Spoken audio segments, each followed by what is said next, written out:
If you've been wondering how to get access to Hulu and Disney Plus together, keep watching because I'm going to show you exactly how to do it step by step.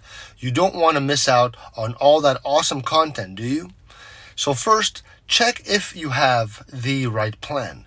Hulu and Disney Plus come together with certain bundles.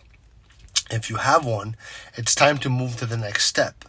So next, you're going to head over to the Disney Plus website, log in, and find the account section to check if your Hulu is included.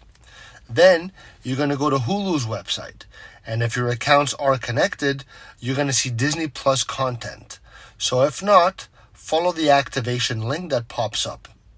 Now, don't forget about your email. So make sure that the email addresses for both accounts match, or it won't work.